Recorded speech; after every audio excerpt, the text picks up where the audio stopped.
So in this video we are going to see the interest on late payment of tax. ठीक है, अगर आप लोगों ने टैक्स का पेमेंट लेट किया तो उस पे इंटरेस्ट कितना लगेगा वो हम लोग देखेंगे। एंड सेकेंड चीज हम लोग देखेंगे कि अगर आपने आईटीसी गलत लिया, मतलब आप एलिजिबल नहीं थे, फिर भी अगर आपने आईटीसी क्लेम किया तो इंटरेस्ट कितना लगेगा एंड किस तरीके से लगेगा। तो ये सब लिखा हुआ है सेक्शन नंबर 50 सबसेक्शन 3 में।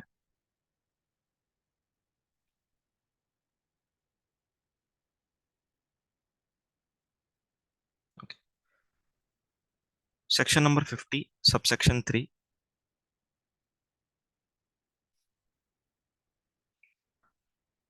Interest on interest on late payment of tax, late payment of tax. अभी इसको हम लोग दो पार्ट में अंडरस्टैंड करेंगे। सबसे पहला, अगर मान के चलो कि आपको जीएसटी भरना था 20 अक्टूबर तक। ठीक है, आपको जीएसटी भरना था 20 अक्टूबर तक से 1,50,000। ठीक है, यू आर सपोज टू पे 1,50,000 रुपीज बाय 28 अक्टूबर। लेकिन अगर मान के चलो आपके पास पैसा नहीं था तो आपने पेमेंट किया 30 अक्टूबर को। ओके, 30 अक्टूबर को आपने 1,50,000 का पेमेंट कर दिया। तो यहाँ पर गवर्नमेंट क्या बोलती है? गवर्नमेंट ये बोलती है कि ये जो 10 दिन है, ठीक है, 10 दिन का जो पैसा आपने गवर्नमेंट का यूज किया, तो यहाँ पर 10 दिन का गवर्नमेंट आपसे इंटरेस्ट चार्ज करती है।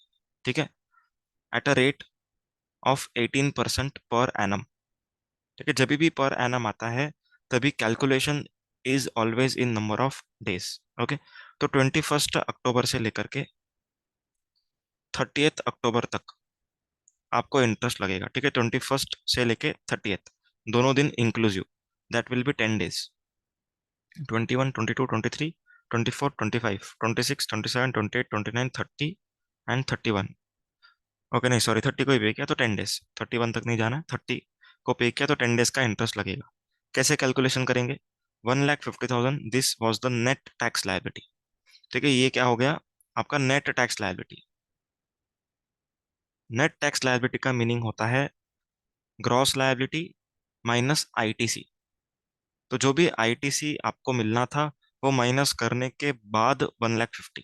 ठीक है, 1,50,000 multiplied by 18%, multiplied by 10/365 if it is not a leap year, and if it is a leap year then it will be 366। Okay, तो यहाँ पर आपको जो भी अमाउंट आएगा वो निकालो, इतना आपको इंटरेस्ट पे करना पड़ेगा। ठीक है, इस इंटरेस्ट का दो पार्ट रहेगा। देखो, डिपेंड्स अपॉन लायबिलिटी। अगर 1,50,000 इज एंटायरली आईजीएसटी, तो यहाँ पर आपको आईजीएसटी का इंटरेस्ट भरना पड़ेगा, तो सिर्फ एक ही इंटरेस्ट होगा। लेकिन अगर 1,50,000 स्प्रेड इंटू टू, 75, 75, तो जो भी आपको आंसर आएगा उसको भी दो पार्ट में डिवाइड करना पड़ेगा, CGST interest and SGST interest. समझ में आया? तो depending upon your nature of liability your interest colour would also change. तो अभी यहाँ पर एक अमाउंट निकाल लेता हूँ मैं।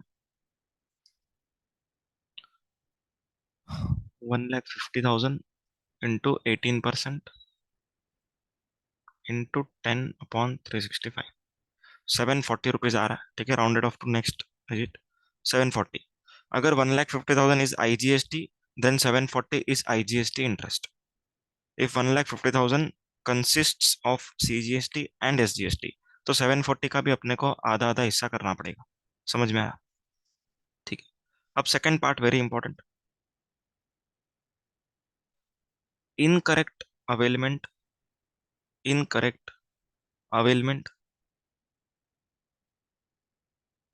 And utilisation of ITC, incorrect availment and utilisation of ITC.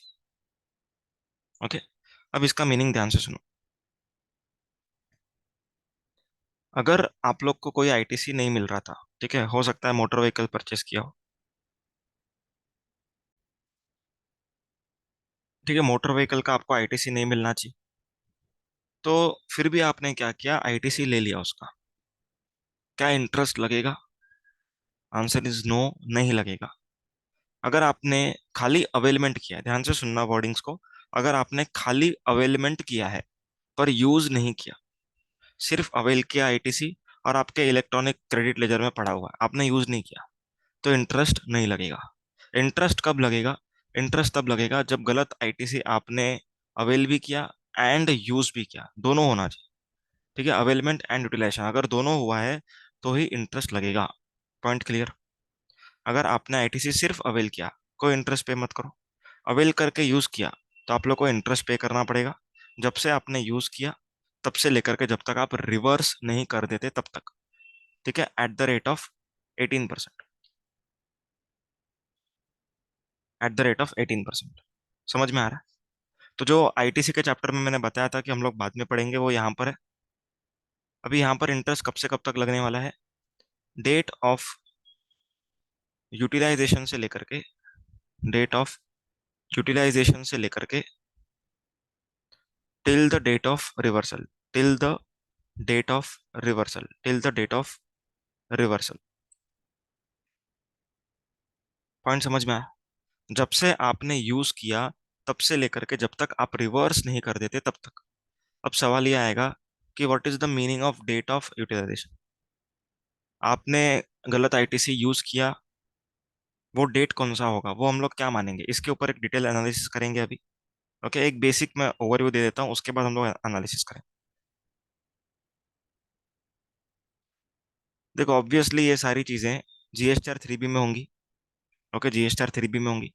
अगर जीएसटीआर 3B आपने फाइल किया है within the due date, within due date, मतलब अगर 20 अक्टूबर ड्यू डेट था, आपने 18 अक्टूबर को फाइल किया, तो कब आपने यूज किया माना जाएगा? 18 अक्टूबर को।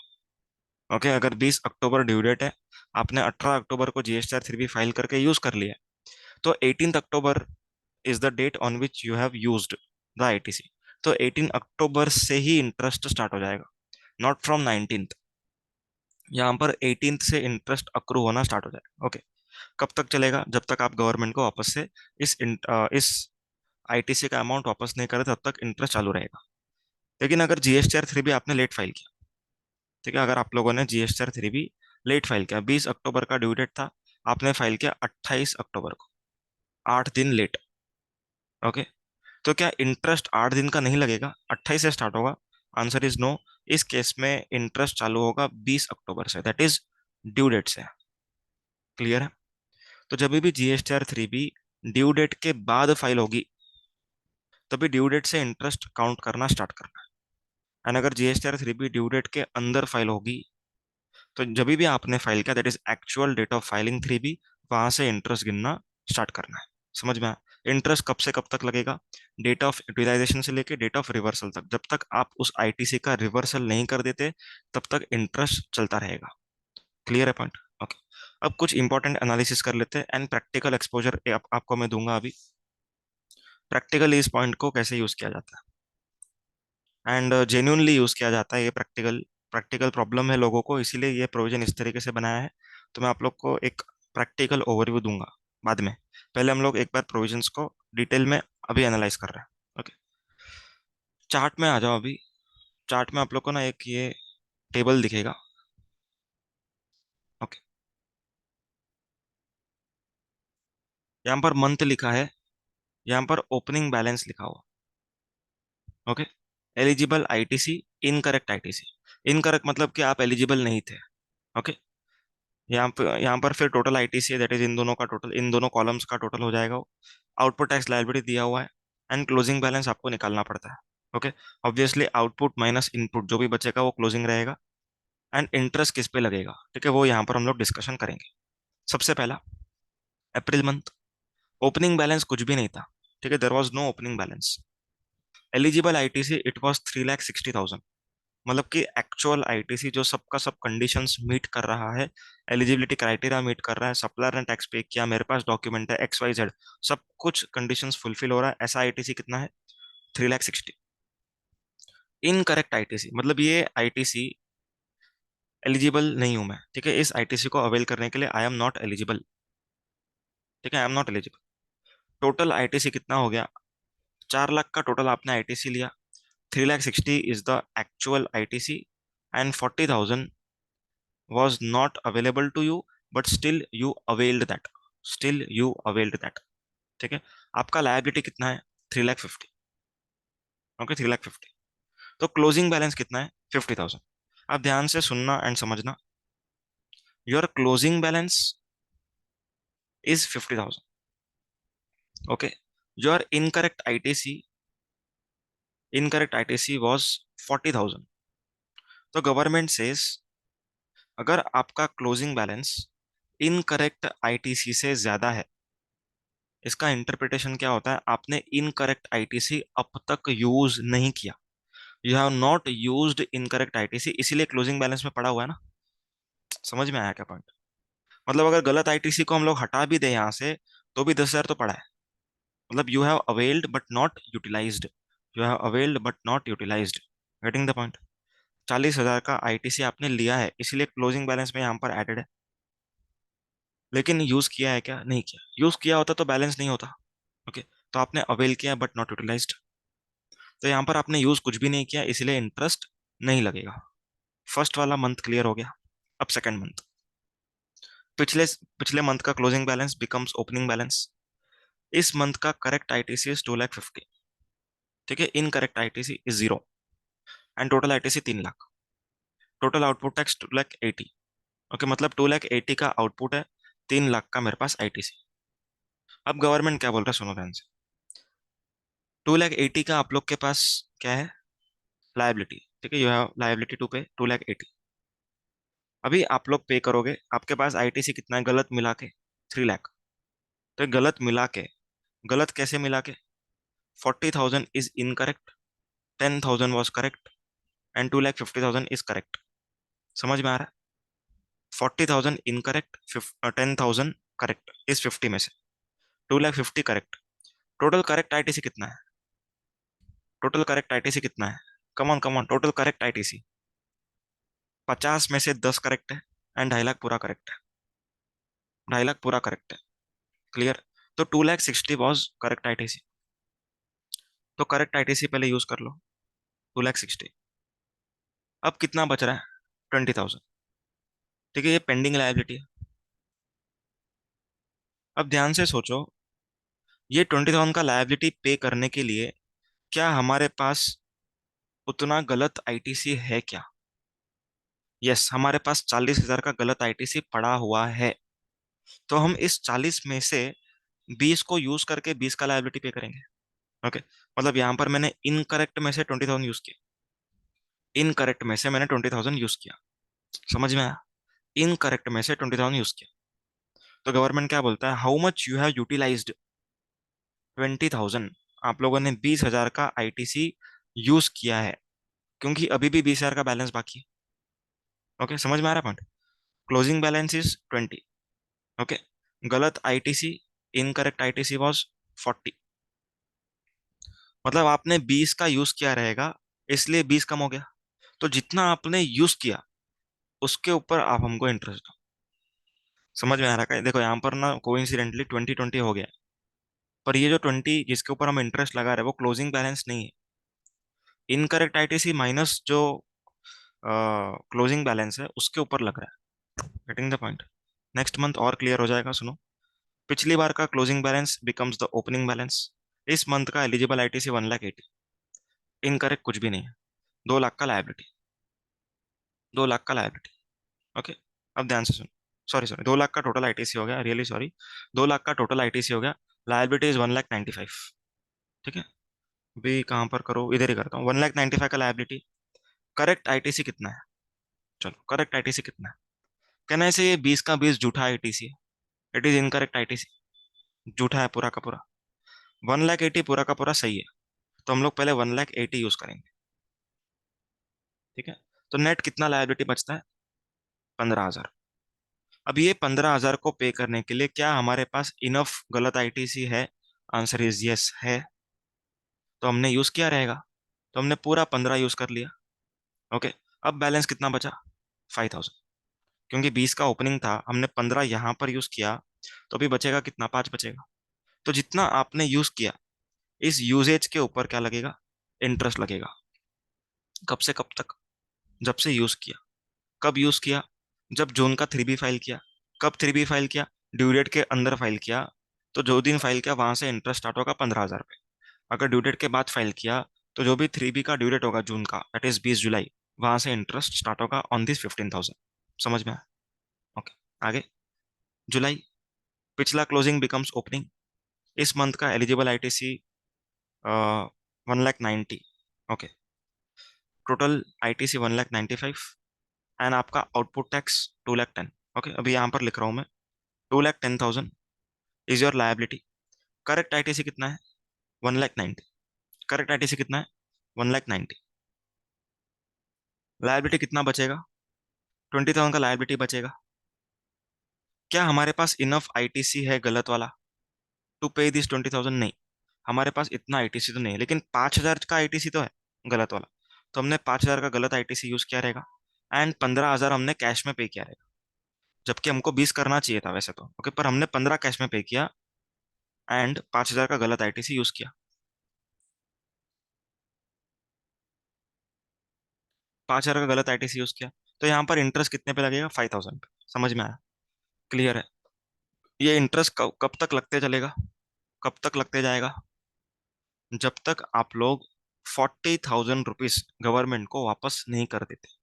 40,000 किधर से आया सर? यहाँ पर तो 5,000 है। 40,000 यहाँ, यहाँ पर देखो इनकरेक्ट। आपने इतना आईटीसी लिया ना। ओके, तो आप लोग को इंटरेस्ट पे करना ही पड़ेगा इसके ऊपर, जब तक आप इसको वापस नहीं कर देते। आप इसको वापस कर दोगे, तब इंटरेस्ट का लायबिलिटी बंद हो जाएगा। आया समझ में? अब मैं प्रैक्टिकल वाला एक पॉइंट डिस्कस कर रहा हूँ। जिन लोग को प्रैक्टिकल में इंटरेस्ट नहीं है, 5-10 मिनट थोड़ा सा फॉरवर्ड कर लो। ओके। अब प्रैक्टिकल पॉइंट क्या है? मेरे सप्लायर ने खुद का GSTR 1 फाइल किया 12 मई को। एग्जाम्पल एग्जाम्पल अप्रैल मंथ का चल रहा है। टैक्स पीरियड क्या है? अप्रैल। Tax period is April. GSTR 1 file कब किया? 12 को। What was the due date? Due date was 11 मई। ड्यू डेट वाज 11 मई। चलो, अब तुम लोगों ने पिछला रिटर्न्स का चैप्टर देखा है। अभी तुम लोग को ये बताना है कि ये कौन से मंथ के 2A में दिखेगा। कहना से अप्रैल मंथ के 2A में दिखेगा, क्योंकि अप्रैल मंथ का सेल्स था।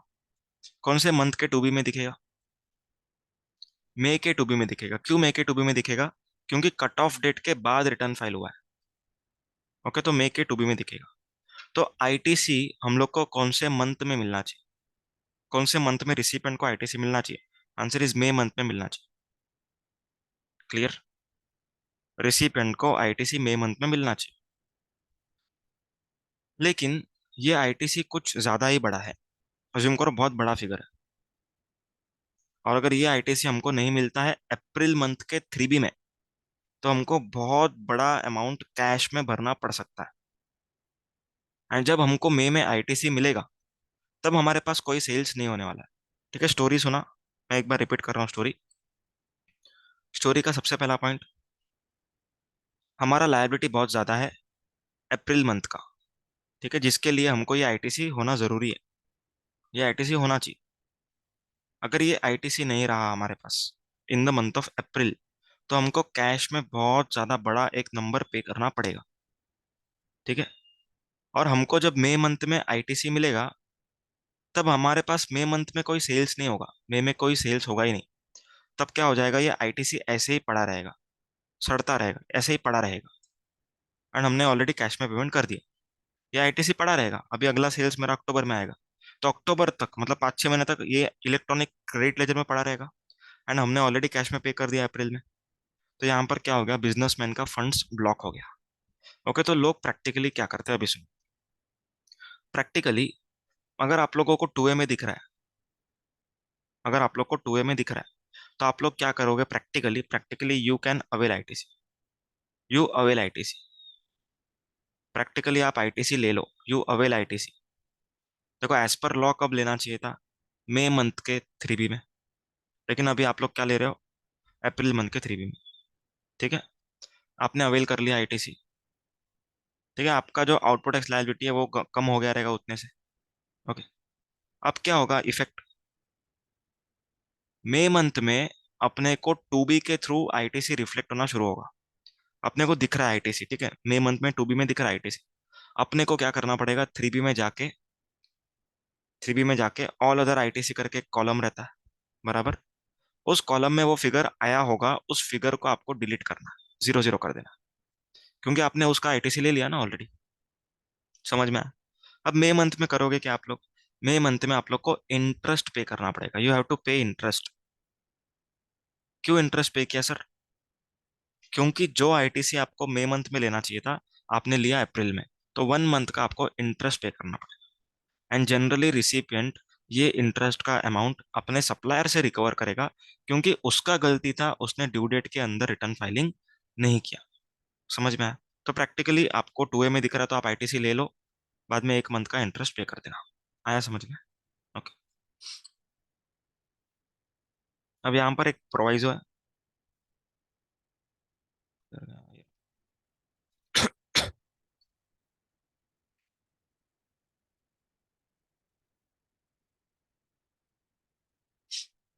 अच्छा, अगर आप लोगों ने टैक्स का पेमेंट DRC-03 से किया रहेगा, मतलब आप लोग को एक फॉर्म भरना पड़ता है, उससे अगर आप लोगों ने पेमेंट किया रहेगा, तो जो भी दिन आप लोगों ने इलेक्ट्रॉनिक क्रेडिट लेजर में डेबिट एंट्री पास हुआ, ठीक है, अपने आप होता है वो। जब भी आप DRC-03 से पेमेंट करोगे, जब भी आप लोग DRC-03 से पेमेंट करोगे, तभी ऑटोमेटिक आपका इलेक्ट्रॉनिक क्रेडिट लेजर से कम हो जाएगा। तो जो भी दिन कम हुआ उस दिन यूज किया ऐसा माना जाएगा, ठीक है। ये वाला पॉइंट हो गया अपना प्रोवाइजो। अभी ये प्रोवाइजो में क्या लिखा हुआ है कि अगर ऑफिसर ने आपका लायबिलिटी डिटरमाइन किया अंडर सेक्शन 73 और सेक्शन 74, ओके, तो इस केस में जो भी लायबिलिटी ऑफिसर डिटरमाइन कर रहा है, उस लायबिलिटी के ऊपर 18% इंटरेस्ट आएगा। समझ में आया? उस लायबिलिटी के ऊपर 18% इंटरेस्ट आएगा। लेकिन अगर ऑफिसर ने डिटरमाइन नहीं किया, ठीक है, एक नॉर्मल लायबिलिटी आपका, जैसे अपन ने फर्स्ट केस डिस्कस किया था, जैसे ही वीडियो स्टार्ट हुआ, फर्स्ट केस जो डिस्कस किया था 1.5 लाख रुपए वाला, ऐसा वाला केस है। तो ऐसे वाले केस में जितना भी कैश में आपको पे करना है, ठीक है, जितना भी कैश में पे करना है, that is after reducing input tax credit, ITC को माइनस करने के बाद जितना बचता है नेट, उसके ऊपर इंटरेस्ट आएगा। लेकिन अगर ऑफिसर ने डिटरमाइन किया रहेगा, तो फिर जितना भी ऑफिसर ने डिटरमाइन किया उसके ऊपर आएगा। समझ में आया पॉइंट? अपना इंटरेस्ट वाला पॉइंट पूरा हो चुका है।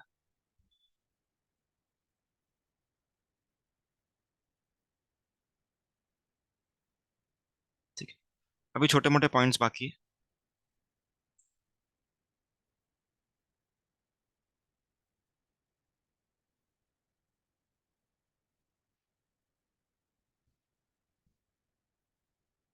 इसमें TDS TCS किधर गया? वही देख रहा था मैं।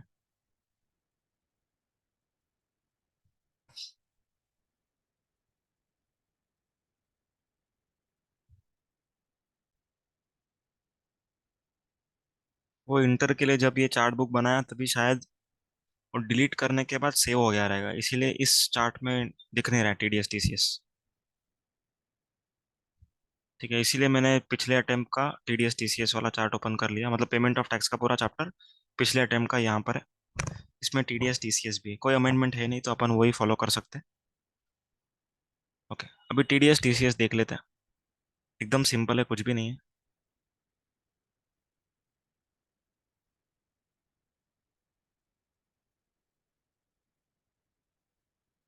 ठीक है, अभी TDS होता क्या है, ध्यान से सुनना। अगर रिसिपिएंट अपने सप्लायर को पे कर रहा है, ध्यान से सुनो, अगर रिसिपिएंट अपने सप्लायर को पे कर रहा है, तो इन दिस केस गवर्नमेंट ने कुछ लोगों को नोटिफाई किया है, ठीक है। इन लोग को कहा है कि जब भी आप किसी को भी पे करो, तब आप लोग को क्या करना पड़ेगा? TDS कट करना है, मतलब कि टैक्स को डिडक्ट करना है। मतलब अगर 1 लाख रुपए आपको देना चाहिए था उसको, तो आप लोग को 1 लाख नहीं देना, आप लोग को 98,000 देना है। तो 2,000 का क्या करना है? 2,000 इन पर्सन को, इन स्पेसिफाइड लोगों को, गवर्नमेंट को डिपॉजिट करना है, ठीक है, bye 10th of next month. अभी ये 2,000 जो इन लोगों ने जमा किया है, गवर्नमेंट क्या करेगी, उस 2,000 का कैश बेनिफिट, कैश बेनिफिट का मतलब होता है जिस भी पर्सन के जेब से कटा है। ओके, मतलब फॉर एग्जाम्पल मैंने 2,000 रुपया आपका काटा, आपको 98,000 पे किया। ओके, तो 2,000 मैं क्या करूंगा, गवर्नमेंट को पे करूंगा। अभी गवर्नमेंट क्या करेगा, गवर्नमेंट आपके इलेक्ट्रॉनिक कैश लेजर में 2,000 रुपया डिपॉजिट कर देगा। Clear point? एकदम सिंपल मैकेनिज्म। तो रिसिपिएंट को डिडक्ट करना है, गवर्नमेंट को पे करना है। गवर्नमेंट जिसका भी कटा है, that is the recipient, sorry supplier, जिस जिस भी सप्लायर का पैसा कटा है, उस सप्लायर के ई कैश लेजर में पैसा जमा करवा देगा। क्लियर है पॉइंट? अभी किन लोगों को ये टीडीएस काटना है, ठीक है, किन लोगों को टैक्स का डिडक्शन करना है? सबसे पहला, डिपार्टमेंट और एस्टेब्लिशमेंट ऑफ सेंट्रल गवर्नमेंट और state government. Second is local authority. Third, government agency. Fourth, authority और board set up by an act of parliament or state legislature or established by any government with 51% or more participation by way of equity or control. Okay. Next, society established by CG, SG, local authorities and public sector undertaking. मतलब इन लोगों को tax का deduction करना होगा। ठीक है, question में दिया रहेगा। तो इन लोगों को टैक्स का डिडक्शन करना है। अभी कब करना है वो इंपॉर्टेंट है, क्या रेट पर करना है वो इंपॉर्टेंट है। ठीक है, वो चीजें हम लोग अभी यहाँ पर देखेंगे। अभी क्या दो चीजें हम लोग देखेंगे? When to deduct. ठीक है, सबसे पहला चीज देखेंगे when to deduct, at what rate to be deduct. ठीक है, at what rate to be deducted. Okay. And third point हम लोग पढ़ेंगे when not to be deducted. ठीक है, when not to be deducted, when not to be deducted, कब deduct नहीं करना। When to deduct, very simple. जब भी सप्लायर एंड जो रिसिपिएंट है, इन लोग के बीच में कॉन्ट्रैक्ट वैल्यू, ध्यान से सुनना, कॉन्ट्रैक्ट वैल्यू बोला, इनवॉइस वैल्यू नहीं बोला। ओके, कॉन्ट्रैक्ट वैल्यू मतलब, अगर मैं गवर्नमेंट एजेंसी हूँ, आप सप्लायर हो। ठीक है, मैं गवर्नमेंट एजेंसी हूँ, आप सप्लायर हो। हम दोनों ने अग्री किया कि मैं आप लोगों को, ठीक है, मैं गवर्नमेंट एजेंसी हूँ, आप सप्लायर हो, तो आपने मेरे को क्या प्रोवाइड करना है? कुछ सर्विसेज प्रोवाइड करना है पूरे साल में। हम लोगों ने कॉन्ट्रैक्ट बनाया कि पूरे साल का पेमेंट रहेगा 5 लाख रुपए, पूरे साल का। 5 लाख में ये सर्विसेज आप मुझे प्रोवाइड करोगे, आप मुझे प्रोवाइड करोगे। ठीक है, government agencies are recipient, very important point. Government agencies जितने भी थे वो 6 लोग, वो सारे के सारे रिसिपिएंट्स। तो हम लोग दोनों के बीच में कॉन्ट्रैक्ट कितने का हुआ? 5 लाख का। ओके। अभी ये 5 लाख का कॉन्ट्रैक्ट तो है जरूर, लेकिन इनवॉइस जो रहेगा वो हर महीना कुछ एक स्पेसिफाइड नंबर होगा, उसके हिसाब से होगा। अज्यूम करो कि 5 लाख अपॉन 12 करके देखो क्या आ रहा है, कुछ स्पेसिफाइड नंबर आ रहा है क्या? 5 लाख अपॉन 12, 41,666। ओके, तो राउंड फिगर एक पकड़ते हैं, 41,000 प्लस जीएसटी। ठीक है, ऐसा इनवॉइस आप मुझे देने वाले हो। ठीक है, आप मुझे इनवॉइस दोगे 41,000 प्लस जीएसटी हर महीना। तो यहाँ पर गवर्नमेंट ने क्या बोला अभी सुनो, लॉ क्या बोल रहा है? लॉ कहता है, अगर आप दोनों के बीच में, दैट इज मैं एंड आप, हम दोनों के बीच में, अगर contract value is more than 2,50,000, if contract value is more than 2.5 lakhs। Contract value मतलब ऐसा वैल्यू जो जीएसटी को एक्सक्लूड करके। ओके, मतलब यहाँ पर 5 लाख जो है वो विदाउट इंक्लूडिंग जीएसटी, तो 2.5 लाख भी वही है विदाउट इंक्लूडिंग जीएसटी। तो विदाउट इंक्लूडिंग जीएसटी अगर कॉन्ट्रैक्ट वैल्यू 2.5 लाख का है या उसके ऊपर, 2.5 लाख से ऊपर है, नॉट 2.5 लाख एग्जैक्ट, 2.5 लाख से ऊपर है, तो in that case TDS cut करना पड़ेगा। टीडीएस कट करना पड़ेगा, समझ में आया? तो जब भी मैं आपको पे करूंगा 41,000 प्लस जीएसटी। ओके, 18% ऐड कर लो यहाँ पर। 41,000 इंटू 0.18, 7380, 48,330, 48,330। तो जब भी मैं आप लोगों को 48,330 पे करूंगा, तब मुझे टीडीएस डिडक्ट करना है। ठीक है, 2% ऑन 2% ऑन 41,000। क्लियर है? तो मैं आपको कितना पे करूंगा? 48,330,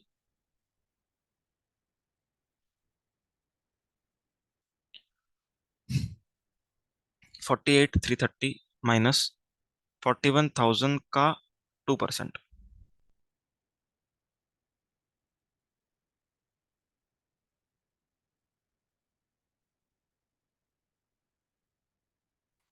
तो आंसर इज 47,510। ठीक है, 47,510। तो टीडीएस का अमाउंट कितना डिडक्ट हुआ? 820 रुपीज आया सबको आंसर। तो भी यहाँ पर मुझे क्या करना है, अगर मैं गवर्नमेंट एजेंसी हूँ तो मुझे क्या करना है, ये 820 रुपीज अगले महीने के 10 तारीख तक जमा करना है। एंड मेरा मेरे को GSTR 7 फाइल करना है। ओके, जैसे ही मैं GSTR 7 फाइल करूंगा, आप लोगों को जो भी ये 820 रुपीज आपका मैंने डिडक्ट किया है वो आपको आपके कैश लेजर में रिफ्लेक्ट होना स्टार्ट हो जाएगा। समझ में आया? तो मैं आपको यहाँ पर ब्रीफ अप कर लेता हूँ वापस से। कॉन्ट्रैक्ट का वैल्यू 2.5 लाख से ऊपर होना चाहिए। ठीक है, इनवॉइस का वैल्यू 2.5 लाख से कम रहेगा तो भी चलेगा, लेकिन कॉन्ट्रैक्ट 2.5 लाख से ऊपर होना चाहिए। 2.5 लाख अपने को जीएसटी को छोड़ के देखना है, that is taxable value 2.5 lakh से ऊपर होना चाहिए। कॉन्ट्रैक्ट में टैक्सेबल वैल्यू 2.5 लाख से ऊपर होना चाहिए। समझ में आया? मोर इंपॉर्टेंट पॉइंट्स, सबसे पहला,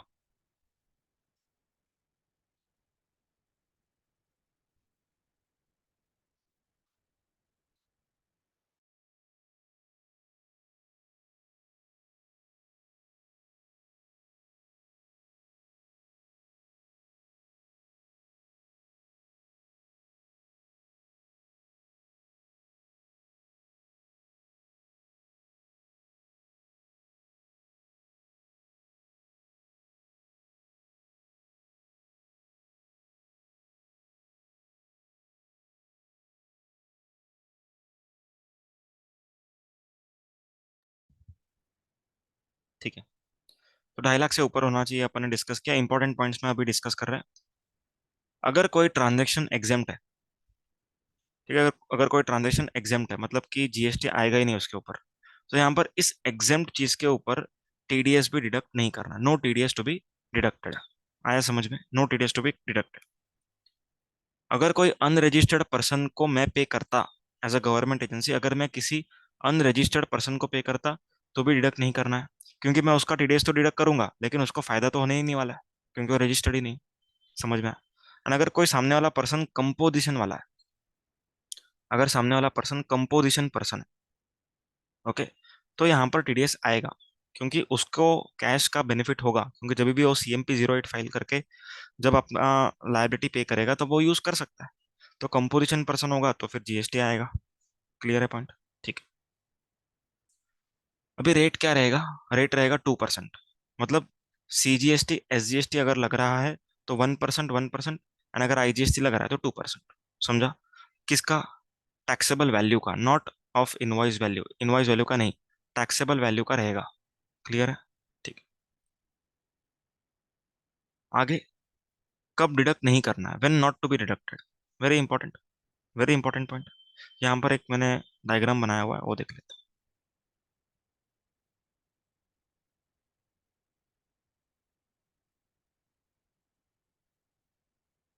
हाँ, यहाँ पर एकदम सिंपल आपको याद रखना है कि अगर supplier and place of supply, ठीक है, हम लोग नॉर्मली जीएसटी लगने के लिए क्या चेक करते हैं? Location of supplier and place of supply. अगर ये दोनों चीजें एक कोई तो स्टेट में है एंड वो स्टेट रिसिपिएंट से अलग स्टेट, ठीक है, for example Maharashtra, Maharashtra is supplier and POS, but recipient कोई दूसरे स्टेट का है, तो इस केस में टीडीएस कट नहीं होगा। ठीक है, लेकिन लेकिन बाकी सारे केसेस में टीडीएस कटेगा। समझ में आया? जब दोनों जन सेम स्टेट के रहेंगे, CGST SGST दोनों अलग रहेंगे तो IGST। लेकिन ये दोनों सेम स्टेट के हैं पर रिसिपेंट कोई और स्टेट का है, तो यहाँ पर टीडीएस नहीं आएगा। समझ में आया? No TDS would be attracted if supplies are made between person mention in A to F।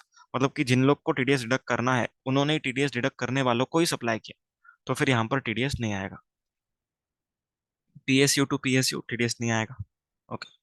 जो भी पर्सन को टीडीएस का डिडक्शन करना होता है उन लोग को सेपरेट जीएसटी नंबर लेना पड़ता है फॉर डिडक्टिंग टैक्स। एंड अगर आप लोगों ने लेट पेमेंट किया टीडीएस का तो 18% इंटरेस्ट लगेगा फ्रॉम 11th। ठीक है, 11th ऑफ नेक्स्ट मंथ। उसके बाद TCS का देख लेते हैं एक बार। Tax collection at source. अभी TCS किसको कलेक्ट करना है? E-कॉमर्स ऑपरेटर को। ठीक है, कब कलेक्ट करना है?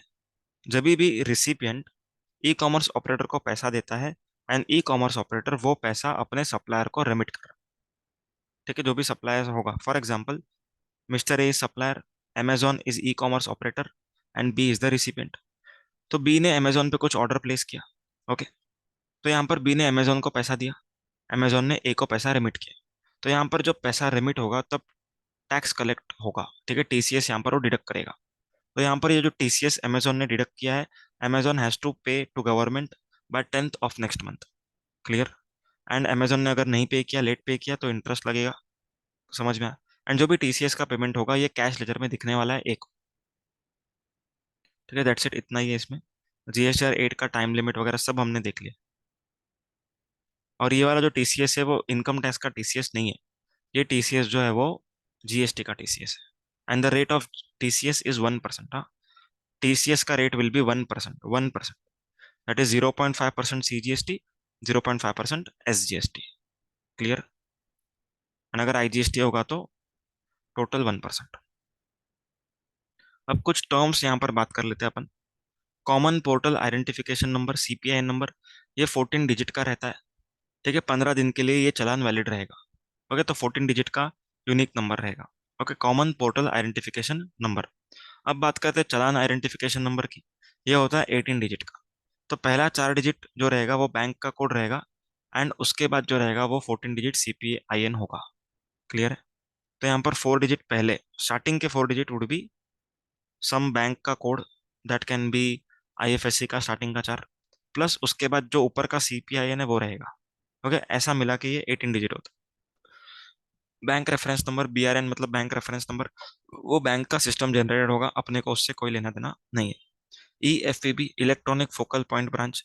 अभी जब भी आप एनईएफटी का पेमेंट करते हो, ठीक है, मतलब एनईएफटी के थ्रू पेमेंट करते हो, आरटीजीएस के थ्रू पेमेंट करते हो, तो ये आरबीआई के किसी एक अकाउंट में जाता है।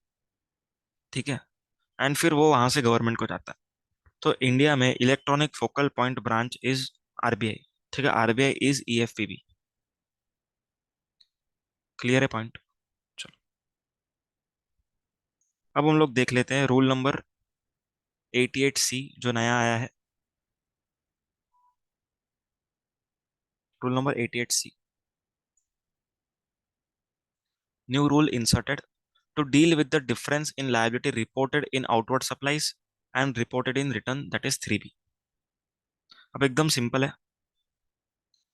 जो लायबिलिटी आप लोग जीएसटीआर 3B में दिखाते हो, वही लायबिलिटी आपको, सॉरी, जो लायबिलिटी आप लोग जीएसटीआर 1 में दिखाते हो, वही लायबिलिटी आप लोग को 3B में पे करनी होती है। ओके, तो मान के चलो आप लोगों ने जीएसटीआर 1 में एग्जाम्पल ₹100 का लायबिलिटी डिक्लेयर किया, लेकिन जब जीएसटीआर 3B फाइल करने की बारी आई, तब आपने सिर्फ 90 का लायबिलिटी पे किया। तो यहाँ पर 10 का डिफरेंस है। ठीक है, 10 का लायबिलिटी आपने शॉर्ट पे किया, लेकिन आपने आईटीसी पास ऑन किया। क्लियर। तो यहाँ पर क्या होगा, registered person shall be intimated of such difference in part A of GST DRC 01B। इस फॉर्म में आप लोग को 10 का डिफरेंस हाईलाइट किया जाएगा। ओके, आप लोगों को क्या करना है, आप लोगों को रिप्लाई करना है या तो फिर पे करना है, दोनों में से कुछ तो एक करना ही पड़ेगा। To pay the and directing him to pay the differential liability, ₹10 pay करो, along with interest under section 50 जो हमने अभी अभी पढ़ा, थ्रू DRC 03। और एक्सप्लेन द अफोरसेड डिफरेंस, ₹10 का डिफरेंस क्यों आया, गलती हुआ क्या आपसे, गलत सीरीज डाल दिया क्या, वो आप लोग उसको रीजन वहां पर दे सकते हो, कितने टाइम में देना है ये सब, 7 डेज में। समझ में आया। अगर आप लोग पेमेंट कर देते हो, ठीक है, अगर आप लोग पेमेंट कर देते हो, तो आप लोग को क्या करना है, आप लोग को यहाँ पर उसका डिटेल्स फर्निश करना पड़ेगा in part B of GST DRC 01B। ठीक है, इस फॉर्म में आप लोग को डिटेल्स फर्निश करना है, जो भी आप लोग पे करोगे, पे the differential liability. Differential liability पे करने के बाद आपको इस फॉर्म में अपडेट करना है। एंड अगर आप लोगों ने पेमेंट नहीं किया, तो आपको रिप्लाई तो करना पड़ेगा। तो रिप्लाई आप लोग को फाइल करना पड़ेगा। ओके, रिप्लाई आपने फाइल किया, तो यहाँ पर क्या हो जाएगा, पार्ट बी में रिप्लाई कंसिडर किया जाएगा। Okay, with in the specified period it is 7 days. And अगर आप लोगों ने अमाउंट का पेमेंट भी नहीं किया एंड रिप्लाई भी नहीं दिया, तो इन दैट केस क्या हो जाएगा, सेक्शन नंबर 79 के हिसाब से रिकवरी प्रोसीडिंग्स इनिशिएट किया जाएगा। क्लियर है पॉइंट, सबको समझ में आ गया। रूल नंबर 86 भी आगे देखने वाला है।